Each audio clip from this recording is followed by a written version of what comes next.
It's late May, but up here in the far north, spring hasn't yet arrived.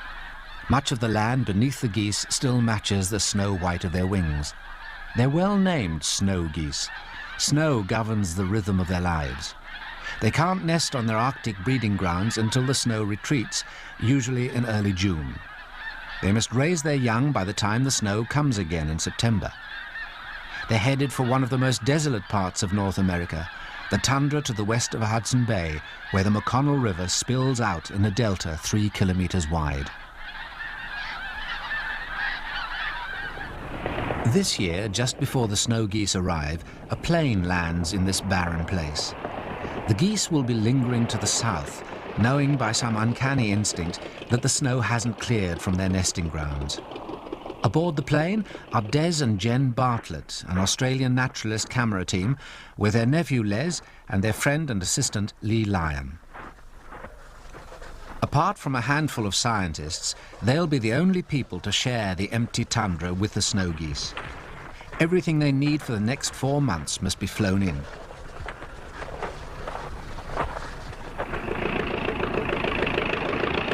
The plane takes off to fetch another load of stores. The Bartletts have had to plan their supplies like a military operation. If they've forgotten anything now, it's just too bad. After one more trip, the plane won't be coming back.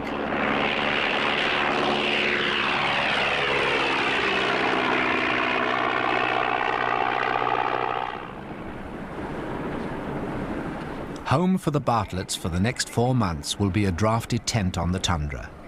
Amid a flurry of snow, they set up house. The ground is still too frozen to drive in tent pegs, and so they tie the guy ropes down to rocks.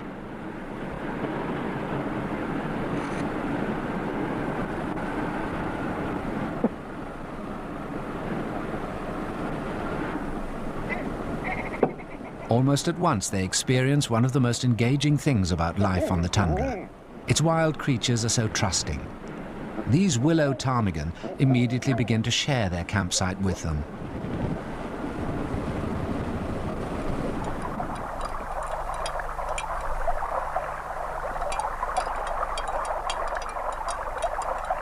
The first sign that spring is really on its way is the breakup of ice in the McConnell River.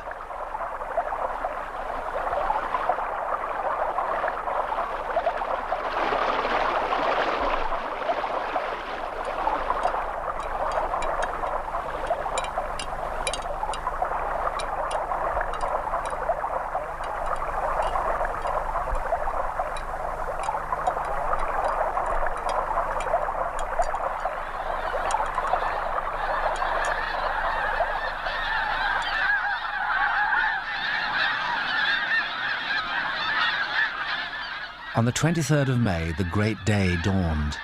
The first flock of geese flew over the tundra, still dappled with snow. Among the snow geese were a few Canada geese. With this pair, there's a blue goose, not a separate species, but a colour variation of the lesser snow known as the blue phase. In the next few days, the geese kept coming in earnest.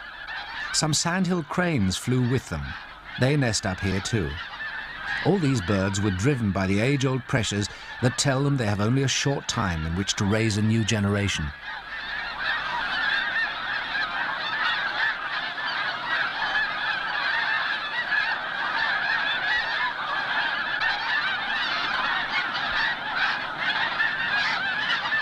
They're impatient to land and settle down to domestic life. Their instincts haven't betrayed them. The snow is clearing at last. A heat haze shimmers over the tundra.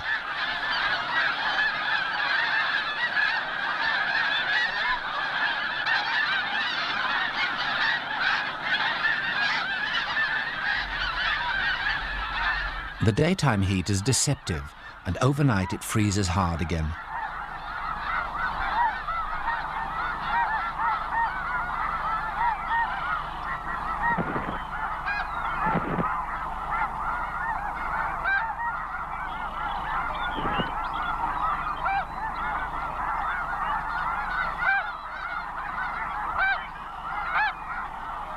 The colony settles down amazingly quickly. One reason is that the geese don't have to look for a mate on arrival. They mate for life. Newly formed pairs have done their courting on the final stages of the journey north while they were waiting for the snow to clear. The pairs fly around looking for a nesting site.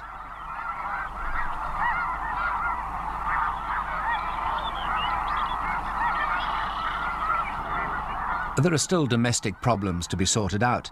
House hunting, for instance, and squabbles with future neighbours. Each pair has to establish its nesting territory.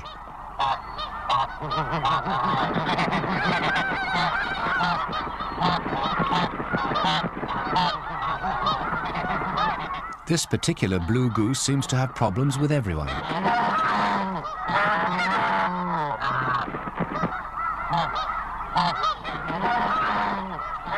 They all find somewhere to live in the end, and egg-laying starts straight away.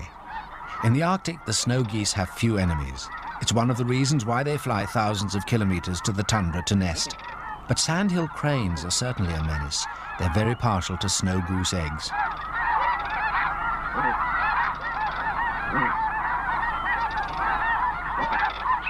A snow goose colony loses about 10% of its eggs, and it's not only the sandhill cranes who do the damage. This is an Arctic skua, which takes not only eggs, but chicks.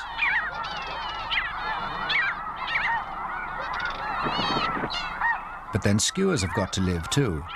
They're nesting close by, and they'll soon have hungry young of their own to feed. Herring gulls seldom miss the chance of an egg and are always on the watch for an unguarded goose nest.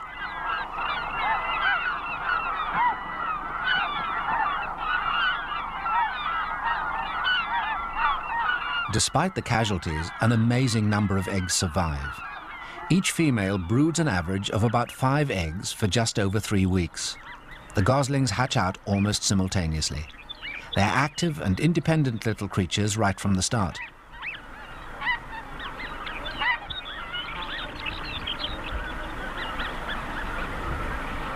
As soon as the goslings are dry, the mother leads them away from the nest, which no longer serves any purpose.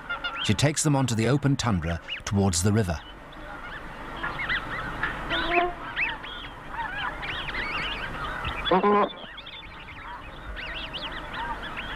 The youngsters feed hungrily.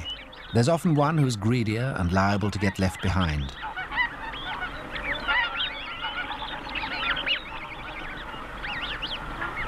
They're bound by very strong family ties for safety's sake. Stragglers are bound to end up in trouble. A pair of sandhill cranes have a nest nearby.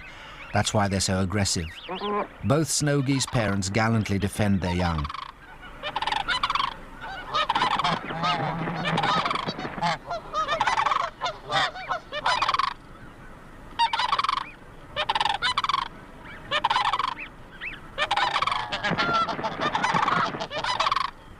But the cranes don't give up easily. A gosling makes a nourishing snack.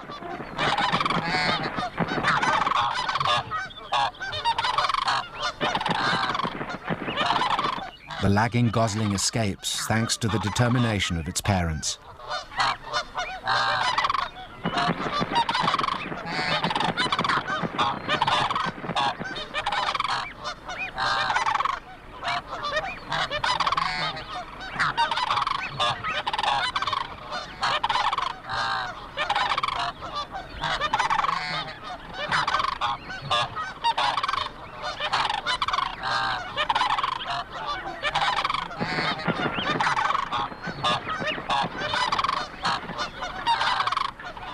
The battle will only end when the snow geese have left the cranes' territory.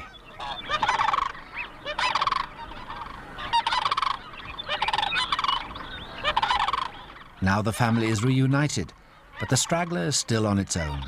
It's so busy feeding, it stumbles over a tiny semi-palmated sandpiper sitting on her nest.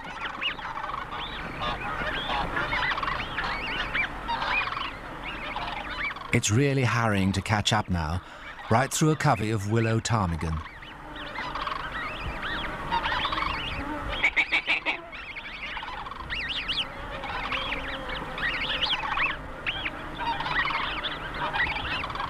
The thawing tundra has made a maze of pools. It's one of the things that makes it an ideal nesting place for waterfowl. The snow goose family is ready for its first swim, but of course there's one left behind. It was thirsty work dodging those sandhill cranes.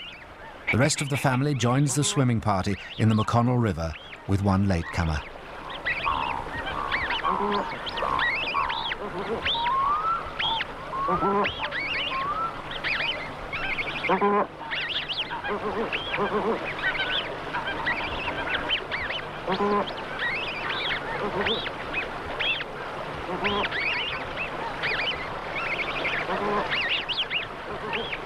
When the little flotilla reaches a rock in midstream, the rest of the family swims around it, one way or the other. But the little straggler once again has its own solution to the problem.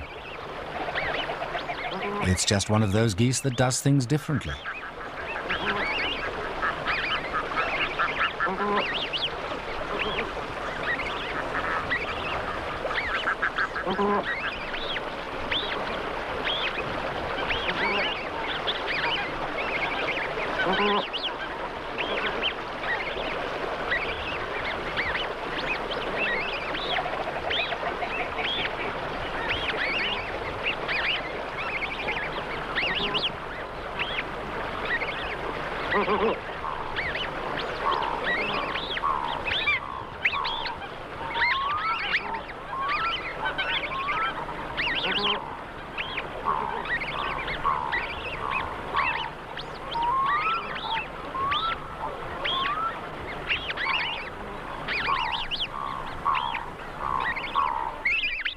In a colony of 200,000 snow geese, there are bound to be waifs and strays, often those who've hatched late and aren't ready to leave the nest with the rest of the family.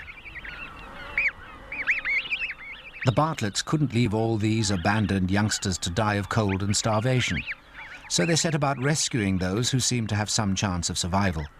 These included both blue and white goslings.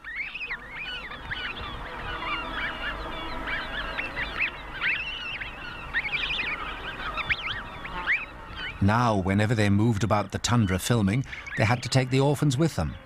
When the goslings were very small, the easiest way to carry them was in a cardboard box.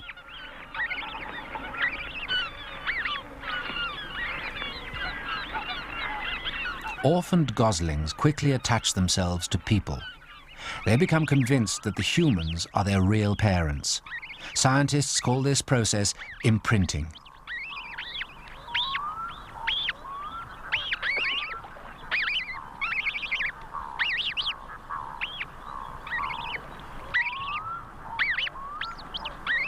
So very soon, the Bartletts found that they'd imprinted a dozen permanent additions to their family. Now they couldn't do a thing around the campsite without the geese joining in. When they set off on photographic trips, the goslings came along too, just as they'd have followed their real snow goose parents.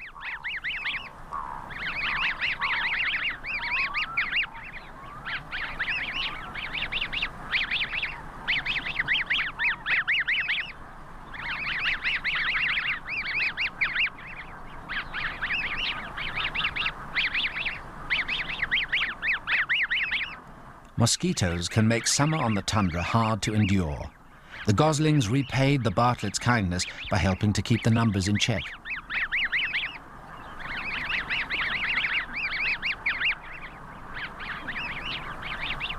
At a month old, the youngsters were nearly ready to fly.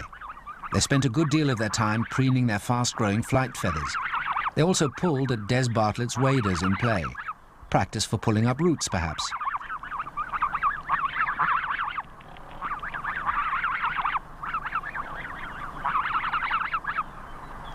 The orphans became involved with all the domestic chores, particularly when wash day came around. If the goslings mistook the Bartletts for their parents, it's hard to guess what they made of another member of the family adopted on an earlier northern expedition, a sandhill crane called Fred.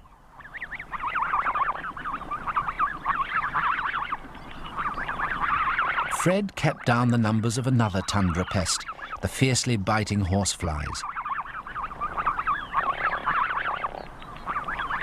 When the orphans were 6 weeks old, the Bartletts gave their goose children elementary taxiing and takeoff lessons. The young geese in the wild flocks were down at the coast, but the orphans stayed near the camp. There was now no doubt that they were part of the family. When the wild geese migrated south, the orphans would somehow have to travel as part of the Bartlett household. Young geese rely entirely on their parents to lead them on the 4,000-kilometre journey southwards. These humans were the only parents the orphans knew.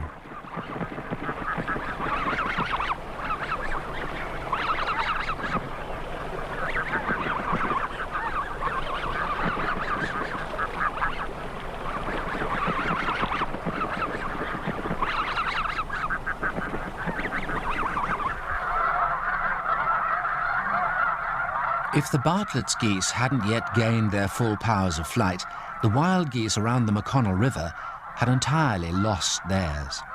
Shortly after they finished nesting, all the adult geese on the tundra molt their flight feathers in preparation for growing a new set. The adults can't fly, and their young haven't yet learned to.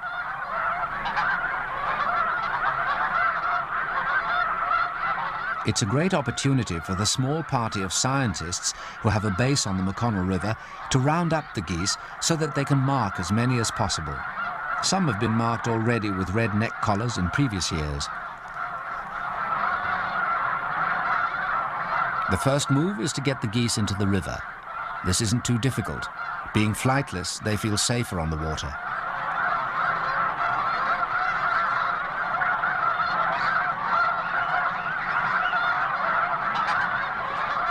The roundup involves about 5,000 geese all told, Canadas as well as blues and snows.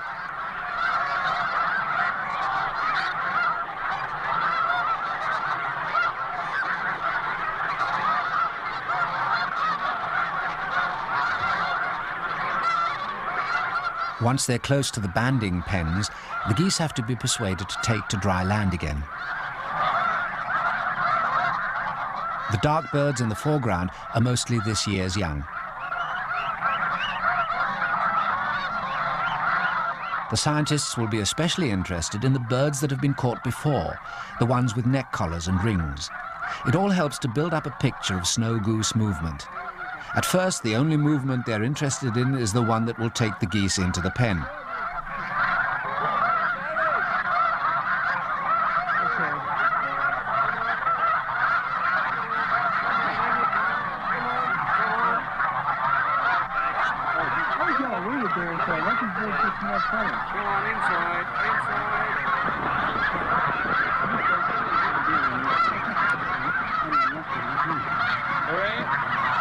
Collecting individual records of these geese as they pass along their migration flyway is absolutely vital to the survival of their species. 68, yes. By August, the young snow geese out on the tundra are nearly full-sized. They've moved away from their nesting grounds. There's plenty of food for them. The tundra grasses and wildflowers are at their richest. The youngsters can pick and choose from the choicest tidbits all around them.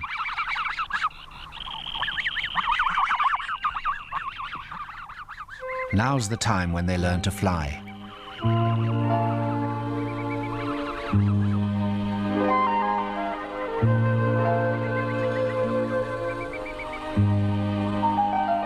At first, their landings are a bit bumpy. They have some unexpected hazards to avoid, like this caribou sporting in the brief Arctic sunshine.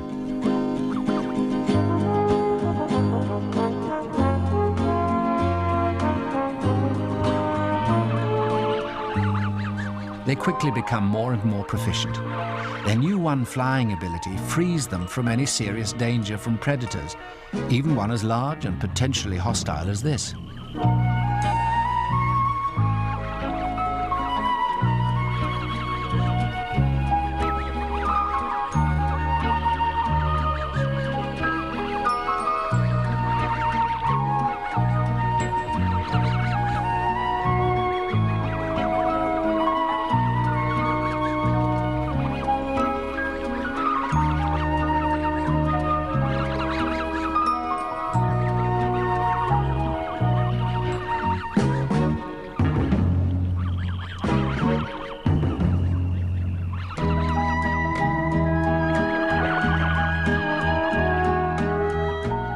young geese preen and splash. By August, they're fully proficient flyers, ready to face the long journey that will take them south ahead of the coming winter.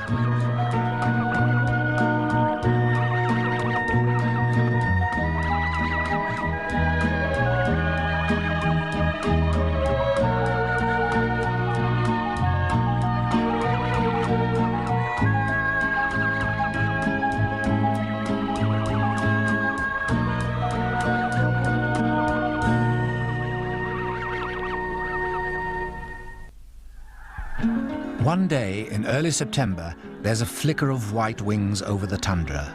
The north wind has told the geese it's time to go. And so southward they point their way, southward they fly away, ahead of the snow. Down from Hudson Bay they seem to fill the sky, flying close together, racing very high. It's goodbye to the tundra bay, soar through the freezing air, searching for sun. Fly high and free, fly home, fly south to me, wing through the sky, and let me hear your cry of gladness.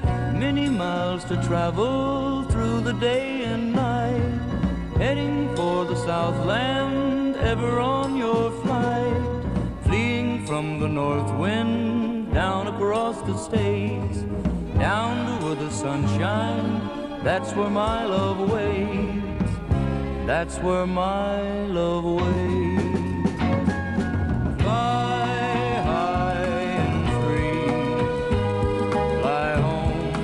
South to me, wing through the sky, and let me hear your cry, flying home to me.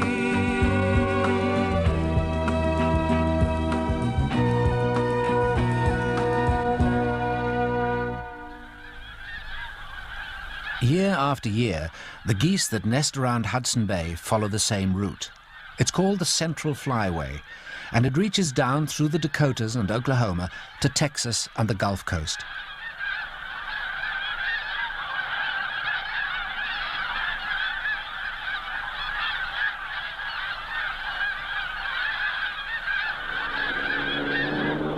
Human travelers have to overcome bureaucratic hurdles, as the Bartlett family found out. They had another family traveling with them, their orphan snow and blue geese. As they drove towards the US border, the geese were riding in a specially constructed trailer.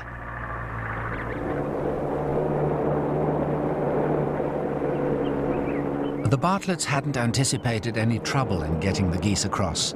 They'd got the necessary health permits. But the US Customs authorities are nothing if not thorough, and the regulations aren't exactly specific about trailer-borne snow geese entering the United States. Jen Bartlett and her young nephew Les got out to declare the contents of the trailer to the US border inspection. Put the ladder in. Can you open the door? Des Bartlett positioned the ladder so that the geese could climb down and make themselves known. The customs men were interested, but not particularly impressed. The Bartletts pointed to the wild snow geese winging their way southwards in their thousands. The customs men said, reasonably enough, that they had no control over wild geese. They enjoyed a different status. They were airborne. When Des suggested that he could get his own geese airborne, they raised no objection.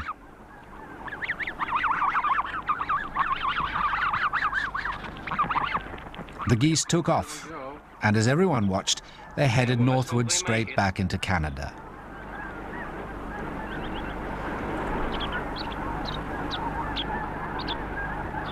The Bartletts weren't worried. At least they were cleared to drive over the border. Again, it looks as though they're going off up north again. They got back into their cars without the geese and drove a few hundred meters into North Dakota.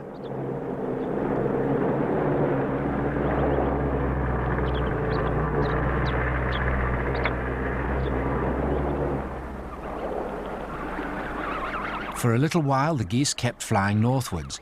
Then gradually they swung round and headed back south again towards the United States.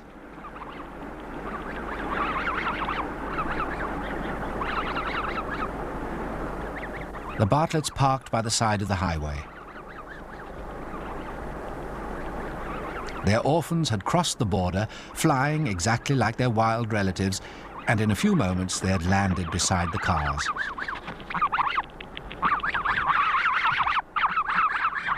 The pressure of time dictated that it would be better for them to continue their journey by road.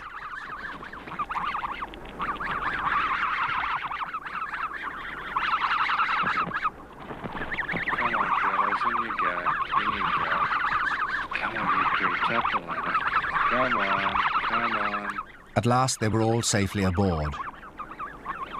When the Bartletts turned round and drove back to say goodbye, the border officials gave the geese full clearance and asked the Bartletts for their autographs.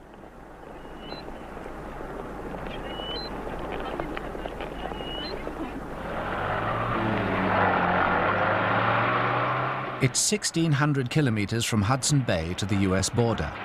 It's a further 500 kilometers to the first main staging point on the Central Flyway, Sand Lake Refuge, South Dakota. The Bartletts drove south to catch up with the wild flocks as they flew in.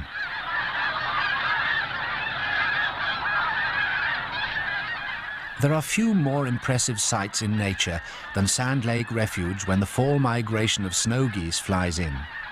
As yet, only a comparatively small proportion of the birds have arrived.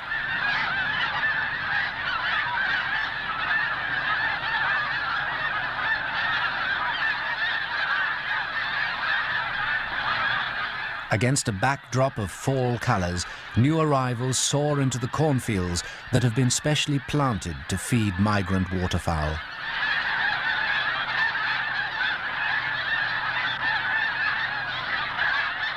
Sand Lake has only recently become such an important stopover for migrating snow geese.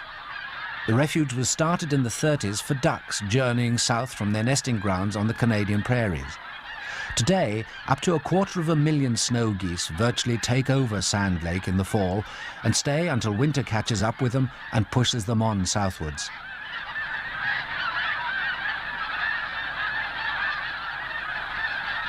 That many snow geese eat a great deal of corn.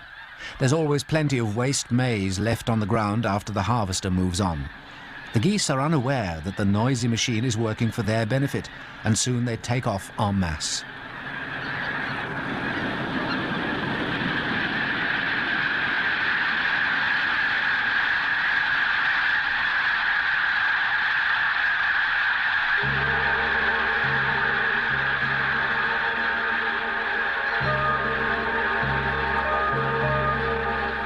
A blizzard of geese, a blizzard in which every single flake is a bird weighing over 2 kilograms.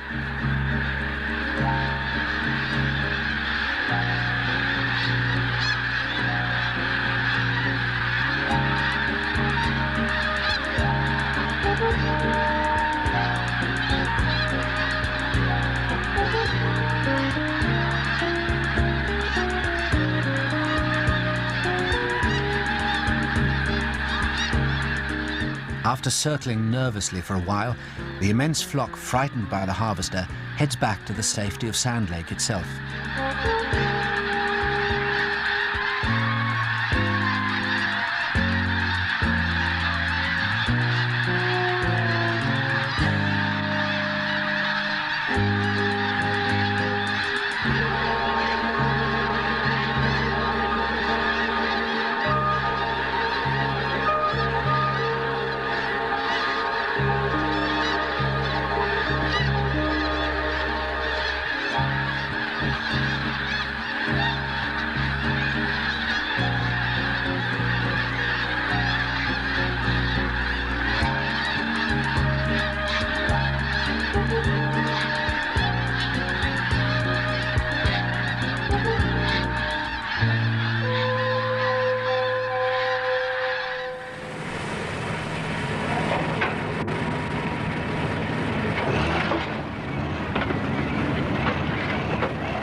The harvester has done its work.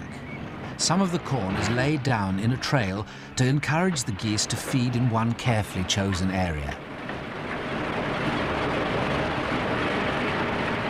This man is loading a goose gun, but he's not a hunter. He's a member of the US Fish and Wildlife Service. Lured by the golden grain, the geese start to plane in.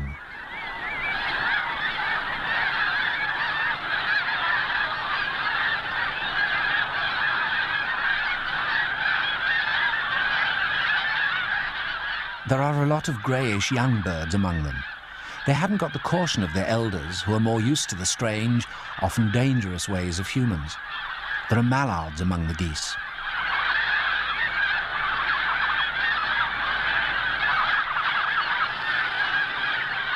The cannon looks menacing, but it's not there to kill, only to propel large nets.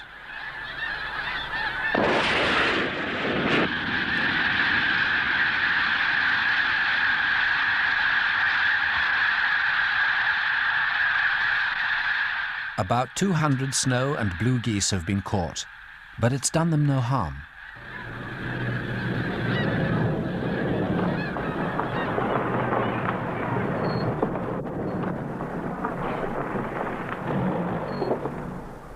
For such wild creatures, geese are strangely adaptable. Under the net, they stand quietly until the Wildlife Service men release them. The next stage in the migration study is to follow individual birds along the flyway. It helps the biologists to provide for their needs and understand their problems.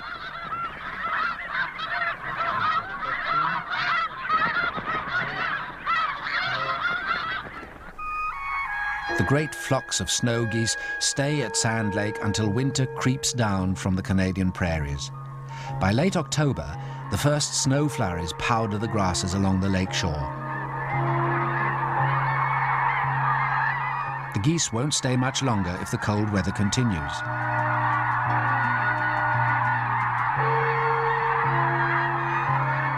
Blue and snow geese crowd onto water that is on the verge of freezing.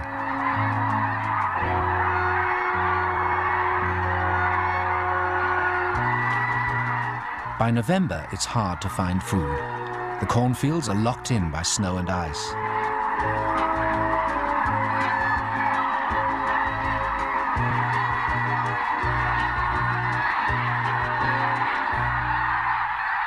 The cold isn't the problem, it's the lack of food. It's time to head south again. It would be so nice if they could only stay, but those icy fingers push them on their way. So it's up high above the clouds, leaders all calling loud, keep moving on.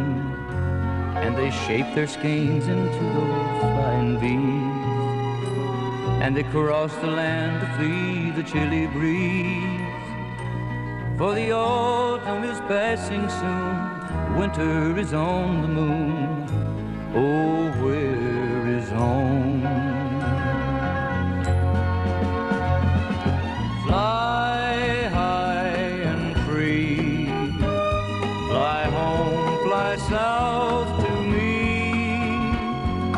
wing through the sky, and let me hear your cry of gladness, many miles to travel through the day and night, heading for the Southland, ever on your flight, fleeing from the north wind, down across the states, down to where the sun shines, that's where my love awaits, that's where my love awaits. Fly high and free, fly home, fly south to me, wing through the sky, and let me hear your cry, flying home to me.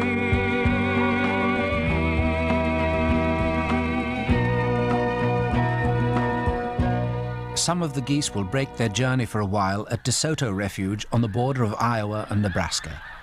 Others, impelled by the first snows whitening the farmlands far below, will push on further to the refuge at Squaw Creek in Missouri.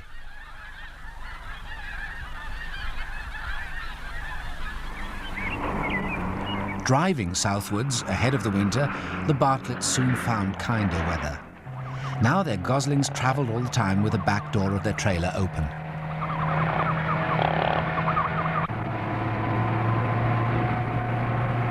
They got some fresh air that way, though not as much as their wild relatives flying thousands of meters overhead.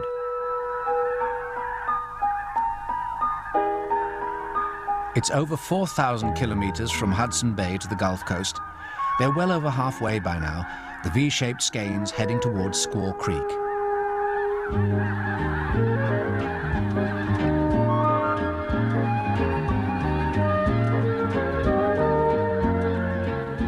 "70 years ago, the vast majority of snow geese pressed on towards their wintering grounds on the Gulf Coast. A few still cover the entire 3,000-kilometer journey practically non-stop. But now that there's a chain of refuges all along the flyway, most break their journey several times. Wings set and paddles lowered as air breaks, the great birds come planing down out of the sky to make another stopover.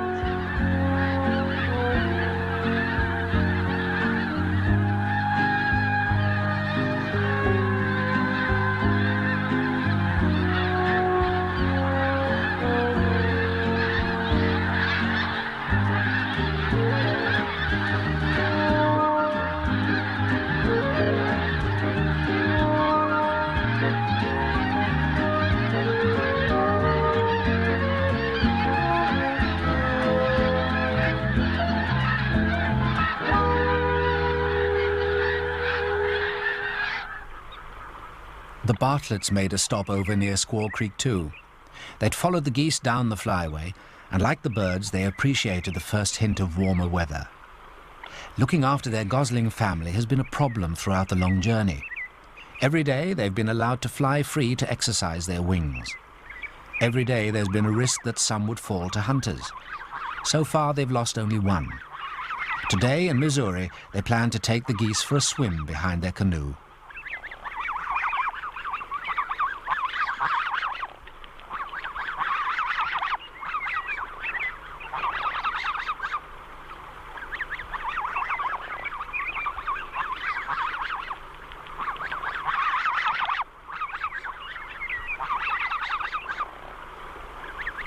The other orphan travelling with them, the bird they adopted on a previous trip, joins the party. Sandhill cranes don't usually swim, but Fred is an exceptional bird in almost every way. For a while, the mixed family of snow and blue geese, with Fred bringing up the rear, follow Jen and her nephew Les in the canoe, but they soon revert to flying.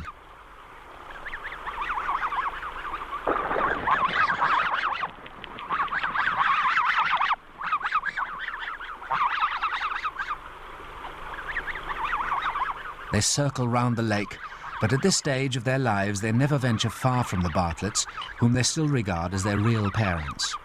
One day it will be different, and the ties will weaken. For now, swimming and flying with their human parents is all that they demand of life.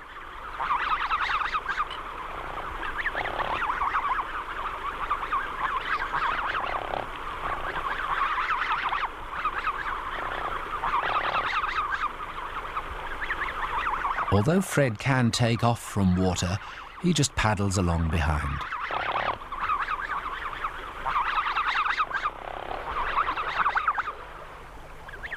Most birds dry themselves by flapping their wings and shaking their feathers.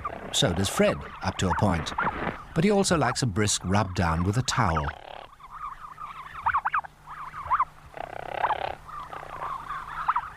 No one can say why Fred does this. It's a strange piece of behavior, even for a hand-reared crane.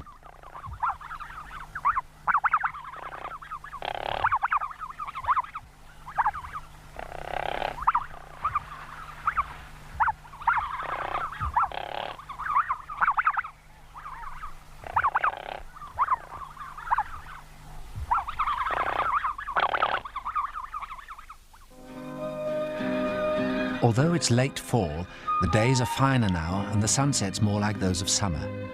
A good deal of all bird migration takes place at night. Snow geese are especially good night flyers, navigating by the moon and stars. As the sun goes down, furnace red over Squaw Creek, many of the geese are beginning a night flight down the last stage of the flyway towards Texas.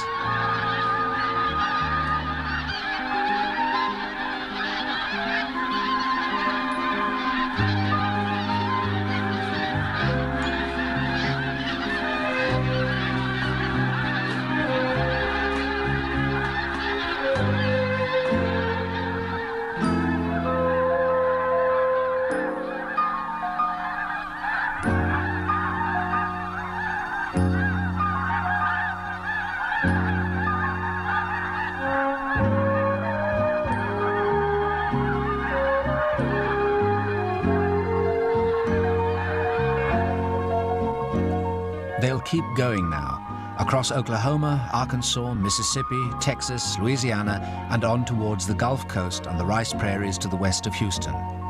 This last stretch of their migration covers about 1,000 kilometers. And when the sun comes up after the long night flight, the skeins are still beating along with undiminished power.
Snowfall has come to Texas.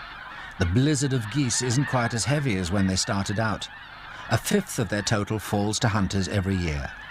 The Fish and Wildlife Service say that the geese can stand this hunting pressure. In fact, their population is increasing.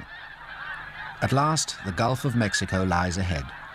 The first small parties come whiffling joyously out of the sky. Snow geese often perform aerobatics, especially when losing height.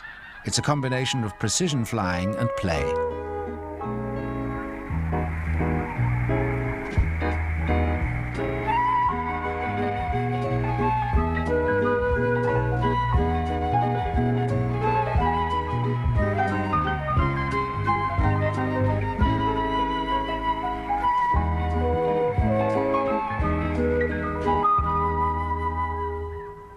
A small skein of snow geese circles round looking for a landing place. They're not put off by an oil pump or two. It's the farmland they want. Many of the coastal marshes where they once spent the winter have been spoilt for them by drainage and disturbance. On the rich farmland they can find rice, grain and sweet short grass, even a wildflower or two. These are young birds, born a few months ago on the tundra and led all the way to Texas by their parents. For old and young, there's plenty of food among the rice fields and cattle ranches here.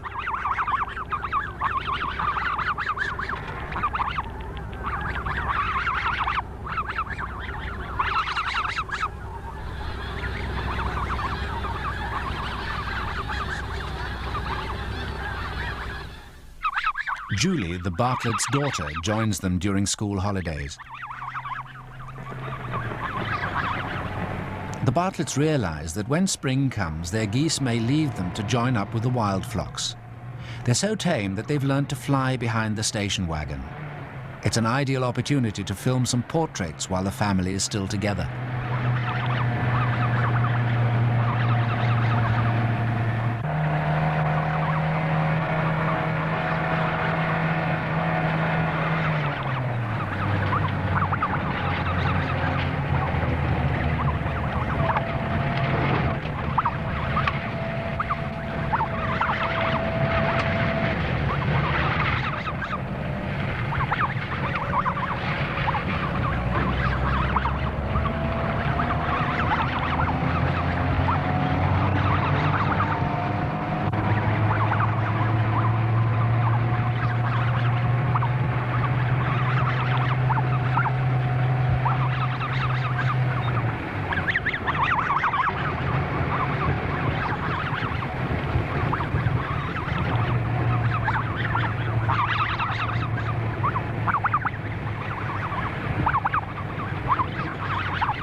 Fred, the sandhill crane, likes to do his own thing behind a bicycle.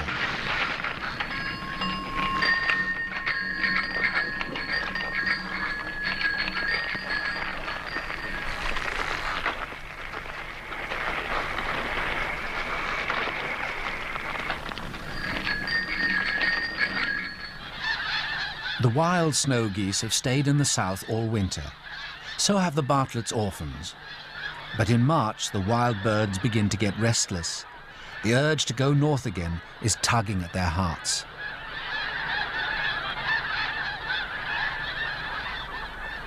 Now, when Des and Jen take their geese out for exercise, they feel a tug at their hearts too. They want the geese to return to the wild, but know that they'll feel bereaved when it happens.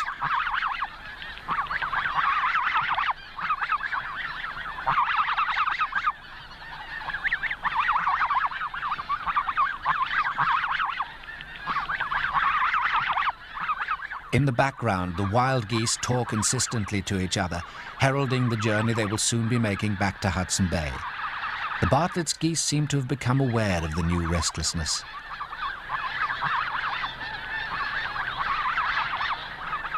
Could today be the day on which they break the ties that hold them to their human foster parents?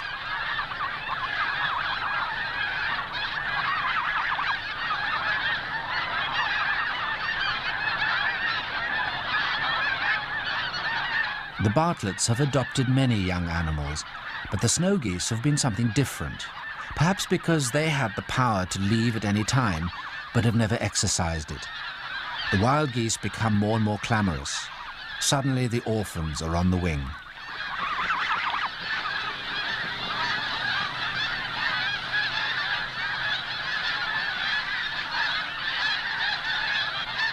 They begin a wide circle round the cars as they've done many times before.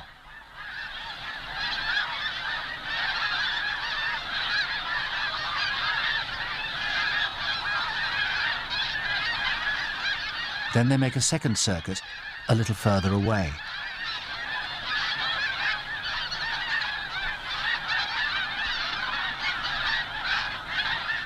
This time when they fly over the cars, it's for the last time. They fly off, outlined against the cold blue of the spring sky, where the north wind calls to them. The wild flocks taking off on spring migration all along the flyway will be the magnet that finally draws them north and convinces them that they are, after all, snow geese and not human beings.